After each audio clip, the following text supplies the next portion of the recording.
what's up, everyone? It's Jonathan with Bay Area Throwbacks, and today I got something a little different. It's not a Bay Area jersey. It's a jersey that will actually be sent out to somebody tomorrow from the Kings of Throwbacks groups. So shout out to you. I like to, my girlfriend and I, sometimes we go to, there's a city in Orange County that's called Orange. This is actually the name of the city. And they have an Old Town Orange Circle. They have a lot of vintage antique, like the vintage antique malls and stuff, where people rent out a little booth in the spot, and they put a bunch of usually older stuff in there, and you sometimes you find some cool stuff. So this is the same booth this is the third time I found Mitchell and Ness jerseys with this tagging, and now shout out to Nostalgia Boy Roberto. I'm gonna put his link in the description.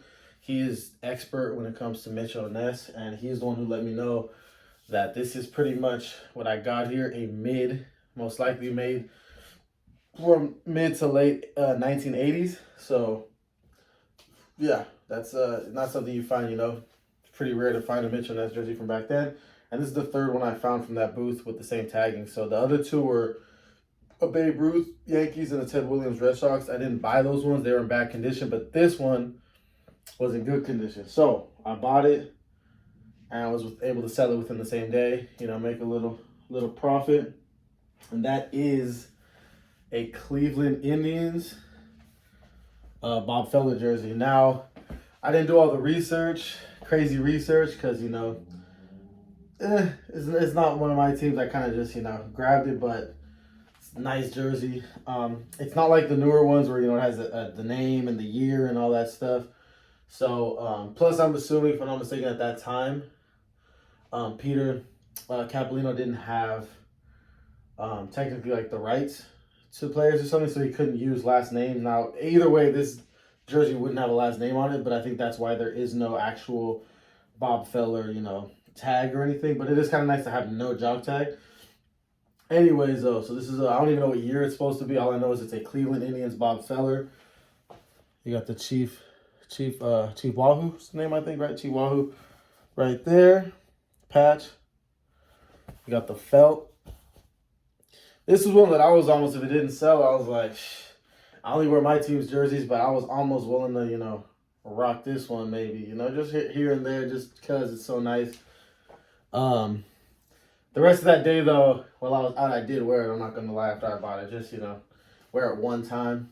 So, yeah, super dope jersey, great condition. I'm going to get into the closer aspects of it. Oh, also, what Nostalgia Boy told me was that I guess at this time, Peter Capolino, who was the owner of Mitchell and Ness at the time, he actually found a warehouse that had a lot of the old wool laying around that the MLB teams actually used from this time period of when, not the 80s, but I'm talking about when this jersey is supposed to actually be from.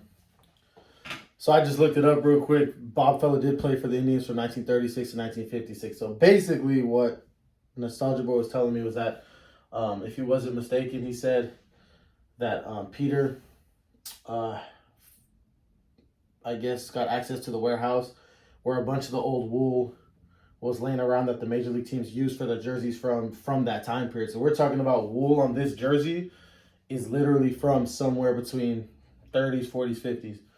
And he used it in the 80s to recreate this beautiful jersey. And yeah, now it's about to have a new home. But I'm going to get closer details right now and stop talking so much.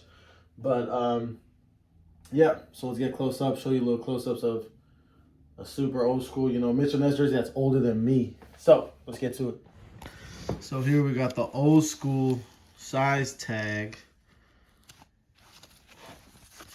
Which I gotta flip this around.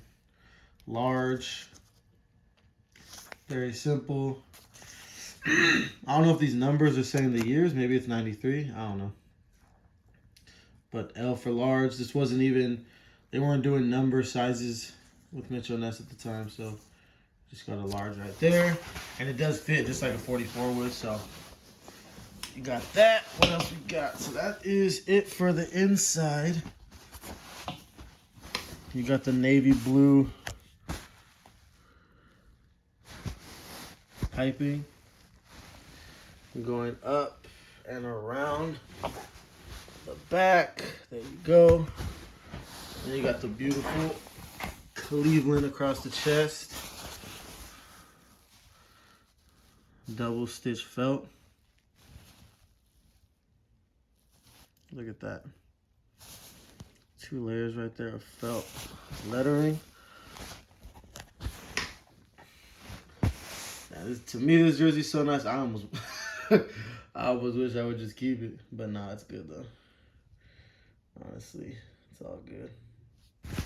There's some close up right there.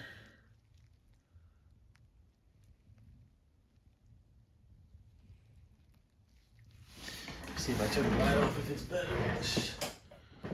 No, I guess it's still light enough to see, huh? Yep. There you go. So, this sleeve, you got nothing, but you do got this red. There you go, red piping that goes around the sleeve near the bottom.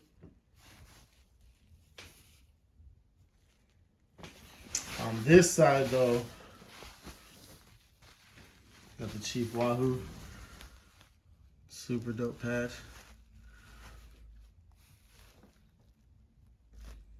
I know there's a lot of controversy about, that. And, obviously they changed their name now, but, to me it's still a dope patch either way. It's pretty cool. So there you go.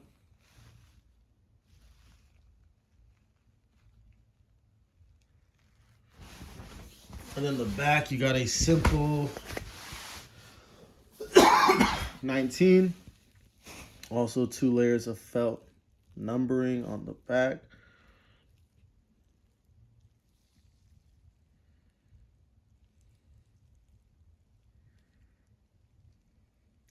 And you do have the holes in the armpit area, 2 there, 2 there. When you look at pictures of the old wool jerseys from back in the days, pictures of the players, they do have these holes that you'll see in the jersey.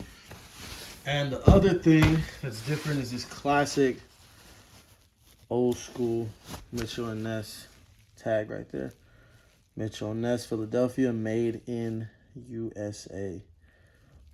Old school tag right there. I mean, yeah, it's just, simple.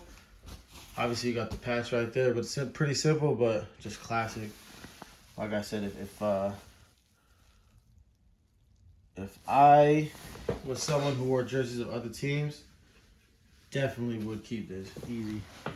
This jersey's too nice.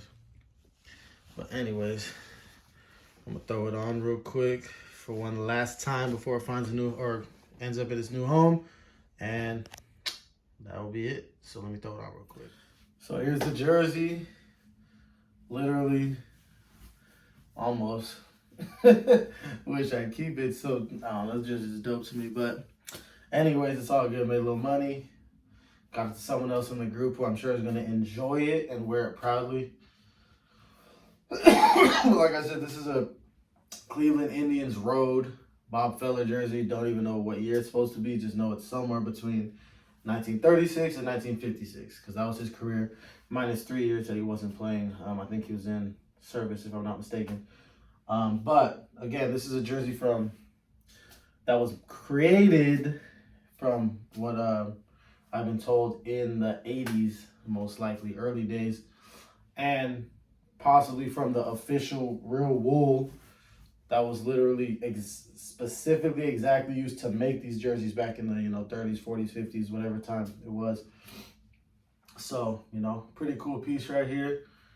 Pretty cool that I found it, and it's gonna have a good owner. So I'm definitely gonna go back to that spot again and see if I find any other rare what do you call it, old run 80s, 90s Mitchell and Ness baseball jerseys, because whoever that guy is who owns that little spot, you could tell he was collecting back then, because he has a few. So far I've seen 3.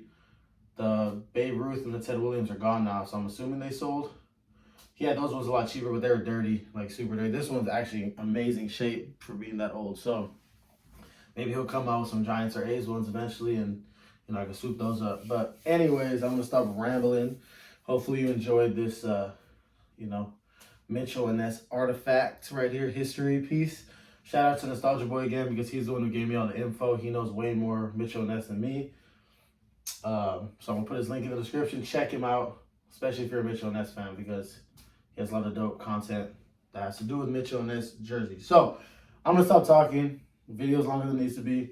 Everyone have a good day. And this jersey's headed off to New York for someone out there to enjoy. Peace.